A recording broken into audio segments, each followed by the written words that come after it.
Student, कैसे हैं आप? मेरे अनुसार तो आप बढ़े ही होंगे। आपने जो है कल मैंने पार्ट 1 कराया था चैप्टर 2 का, is matter around of pure का। तो आप जो है आज पार्ट 2 देखेंगे। कल हमने मैटर तक बात करी थी, क्लासिफिकेशन ऑफ मैटर समझाया था आपको। 2 प्रकार का होता है मैटर, प्योर और एक इम्प्योर मैटर। इसी प्रकार हमने प्योर मैटर को क्लासीफाई किया था मेटल्स, वो एलिमेंट और कंपाउंड में, और इम्प्योर को किया था हमने मिक्सचर जो था होमोजीनियस हेटेरोजीनियस। इसी सीक्वेंस में हम समझाते चले आए थे। एलिमेंट 3 प्रकार के बताए थे हमने, मेटल्स, नॉन मेटल, मेटल्स। तो हम मेटल समझा चुके थे, मेटल की प्रॉपर्टी। आज बात करेंगे नॉन मेटल की और मेटल्स की। तो देखो स्टार्ट करते हैं नॉन मेटल से। तो देखो नॉन मेटल्स क्या होते हैं, जस्ट अपोजिट प्रॉपर्टी होती है मेटल्स की। तो देखो a non metal is an element that is neither malleable nor ductile. Non metal वो एलिमेंट होता है जो ना तो मैलिएबल होता है, मतलब जिसको पीट करके जिसकी पतली पतली चद्दरें बनाते हैं, ना तो इसकी पतली पतली चद्दरें बनाई जा सकती हैं और ना ही इसके तार खींचे जा सकते हैं। And does not conduct electricity, और ना ही इसमें करंट फ्लो होता है, इलेक्ट्रिसिटी कंडक्ट भी नहीं करता ये। एग्जाम्पल के तौर पे कार्बन हो गया, sulphur, phosphorus, hydrogen, oxygen, nitrogen, fluorine, ये और भी बहुत सारे हैं। ये सब एलिमेंट्स जो है नॉन मेटल की कैटेगरी में आते हैं, ये सब नॉन मेटल कहलाते हैं। अब बात करें प्रॉपर्टीज की नॉन मेटल की, तो देखिए first, non metals are not malleable. Non metals malleable नहीं होते, इनको पीट करके पतली चद्दरें नहीं बनाई जा सकती। एक प्रॉपर्टी होती है नॉन मेटल में, वो होती है ब्रिटल, यानी कि ये भंगुर होते हैं, अनवांटेड पीसेस में टूट जाते हैं जैसे इनको हम पीटें तो नॉन मेटल्स आर ब्रिटल। ये प्रॉपर्टी होती है सभी नॉन मेटल में। Second, non metals are not ductile. Non metals के तार नहीं खींचे जा सकते। Non metals are bad conductor of heat and electricity. Non metals जो होती हैं वो बैड कंडक्टर होती हैं हीट और इलेक्ट्रिसिटी की, मतलब इसमें करंट फ्लो नहीं होता, ना ही हीट कंडक्ट होती है। Non metals are not shiny. Non metal चमकदार नहीं होती हैं। They are dull in appearance, देखने में ये धुंधली होती हैं। Non metals are generally soft. Non metal सामान्य तौर पे सॉफ्ट होती हैं, मुलायम होती हैं। इसके बाद non metals are not strong. Non metal strong नहीं होती। They have low tensile strength, और इनकी जो टेंसाइल स्ट्रेंथ होती है वो बहुत ज़्यादा लो होती है। Non metals may be solid, liquid और gas at the room temperature. Room temperature पे नॉन मेटल जो है सॉलिड, लिक्विड या गैस तीनों स्टेट में से किसी स्टेट में भी पाई जा सकती है। Non metals have low melting and boiling point. Non metals के जनरली देखा जाए तो मेल्टिंग और बॉइलिंग पॉइंट लो होते हैं। तो ये तो थी नॉन मेटल की डेफिनेशन, एग्जांपल और उसकी प्रॉपर्टी। अब बात करते हैं मेटलॉइड्स क्या होते हैं। मेटलॉइड्स वो होते हैं जिनमें आधी प्रॉपर्टी मेटल्स की और आधी प्रॉपर्टी नॉन मेटल्स की, वो कहलाते हैं हमारे मेटलॉइड्स। तो देखो the element which show some property, the elements which show some properties of metals and some other properties of non metals are called metalloids। मतलब वे एलिमेंट्स जो कुछ प्रॉपर्टी तो मेटल की दिखाएं और कुछ प्रॉपर्टी मेटलॉइड नॉन मेटल की दिखाएं, तो वो कहलाते हैं मेटलॉइड्स या सेमी मेटल्स कह सकते हैं आप। एग्जाम्पल के तौर पे देखा जाए तो बोरॉन, ये मेटलॉइड में आता है। सिलिकॉन, ये भी मेटलॉइड में आता है। जर्मेनियम, ये भी मेटलॉइड में आता है। और भी बहुत सारे जो मेटलॉइड कैटेगरी में आते हैं। इस प्रकार आपने समझा नॉन मेटल और उसकी प्रॉपर्टी और मेटलॉइड के बारे में। तो देखिए अभी आगे बात करते हैं हम मिक्सचर क्या होता है। देखो स्टार्ट करते हैं, बात करते हैं मिक्सचर। मिक्सचर क्या होता है, तो समझते हैं मिक्सचर क्या होता है। A mixture is a substance which consist of 2 or more elements or compounds not chemically combined। ये याद रखना है आपको, not chemically combined, केमिकल तरीके से कॉम्बाइंड नहीं होते एक साथ में, एक दूसरे के साथ में टुगेदर।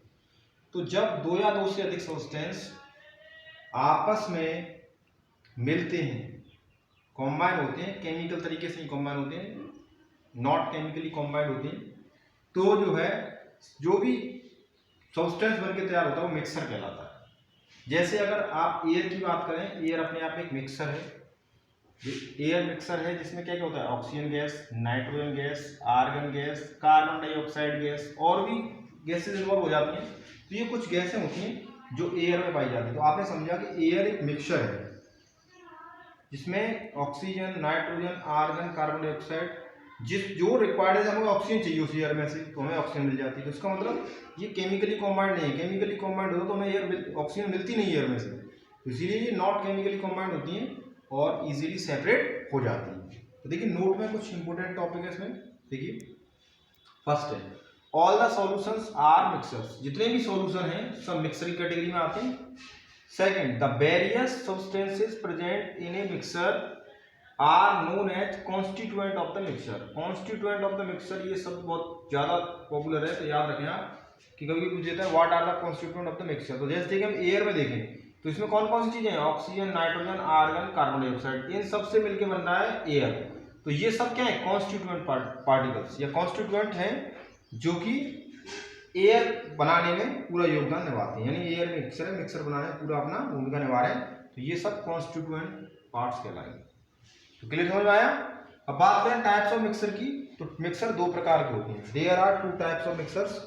फर्स्ट होता है होमोजेनियस मिक्सर और सेकंड होता है हेटेरोजेनियस मिक्सर्स।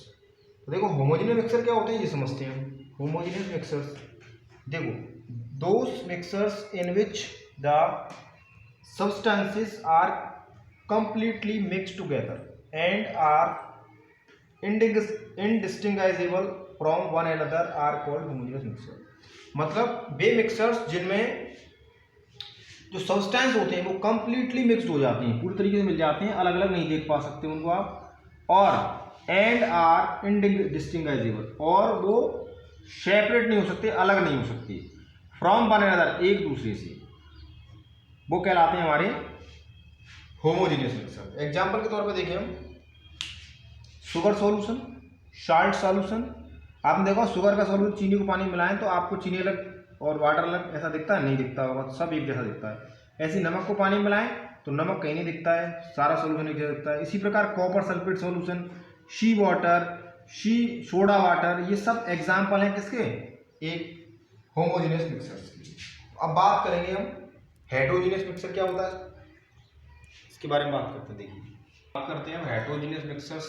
हेटेरोजेनियस मिक्सर क्या होती है, देखिए those mixtures in which the substances remain separate and one substance is spread throughout the other substance and small particles, droplets और bubbles are called heterogeneous mixers.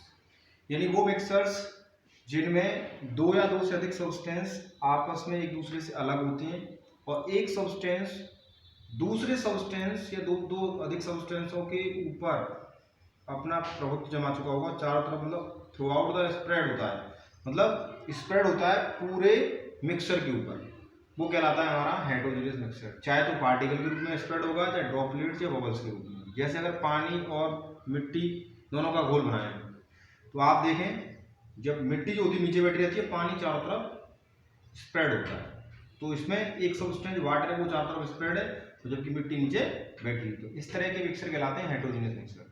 Heterogeneous mixer वो होते हैं जिनमें जो सब्सटेंस होते हैं एक दूसरे से सेपरेट होते हैं और एक सब्सटेंस दूसरे सब्सटेंस के चारों तरफ फैला रहता है, चाहे पार्टिकल के रूप में फैला रहे, ड्रॉपलेट के रूप में, चाहे बुलबुलों के रूप में, वो कहलाते हैं हमारे हेटेरोजेनियस मिक्सर्स। एग्जाम्पल के तौर पर देखें जैसे शुगर और सैंड का mixer.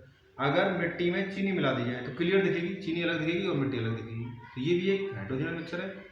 Salt and sand mixer, नमक को अगर मिट्टी में मिला दिया ये भी एक हेटेरोजेनियस मिक्सर है। पॉल्यूटेड एयर, अगर दूषित हवा हो वो भी एक हेटेरोजेनियस मिक्सर है। गन पाउडर जो विस्फोटक पदार्थ है ये भी एक हेटेरोजेनियस मिक्सर है। मिल्क ये भी हेटेरोजेनियस है। इंक, पेट्रोलियम, ये सब क्या है हेटेरोजेनियस मिक्सर की कैटेगरी में आती है। देखिए नोट में कुछ इंपॉर्टेंट चीजें वो ये हैं, देखो the homogeneous mixtures are called true solution.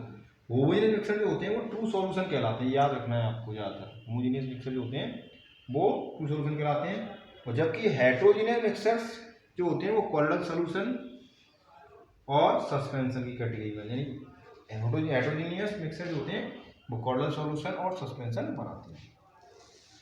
तो ये तो आपने समझा हेटेरोजेनियस मिक्सर क्या होते हैं, क्या एग्जांपल। अब बात करते हैं प्रॉपर्टी ऑफ मिक्सर। मिक्सर की प्रॉपर्टी क्या हो सकती है, तो देखो first A mixer can be separated into its constituents by physical process like filtration, evaporation, sublimation etc।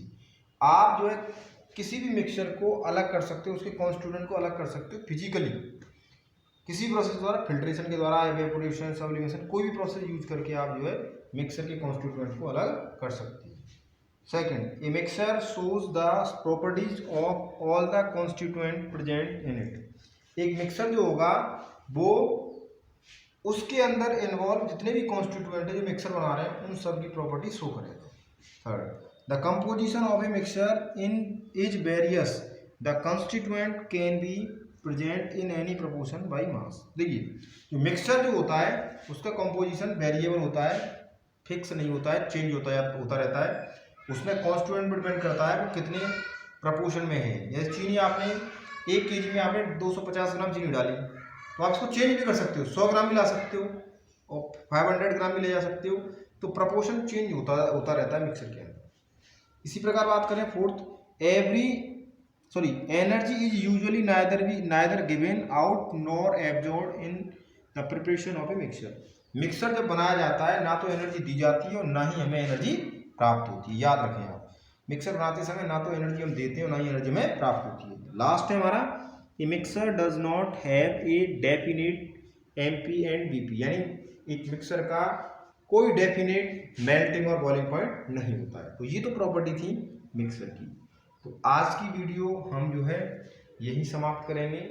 कल बात करें कंपाउंड्स की और सेपरेशन कैसे होता है मिक्सर्स का, इस पर भी हम कल जो है नेक्स्ट वीडियो में जो है थोड़ा डिटेल से स्टडी करेंगे, एक्सप्लेनेशन देंगे आपको। तो देखिए जो स्टूडेंट हमारे चैनल पर नए हैं मैं उनसे यही कहूँगा कि आप हमारे चैनल को सब्सक्राइब करें, बेल आइकन दबाएं, इससे आपको लेटेस्ट और प्रीवियस वीडियो मिलती रहे। मैं बार बार आपसे कहता चला रहा हूँ और फिर कह रहा हूँ कि जो भी स्टूडेंट हमारी वीडियोज़ को कम्प्लीटली देख रहे हैं और नोट्स बनाते हैं, मैं कह रहा हूँ 100% आपको बोर्ड एग्ज़ाम के अंदर अच्छी सफलता मिलेगी। ये मैं डेफिनेट कह रहा हूँ, ये मेरा अनुभव कहता है। तो इस वीडियो को यहीं समाप्त करते हैं। धन्यवाद।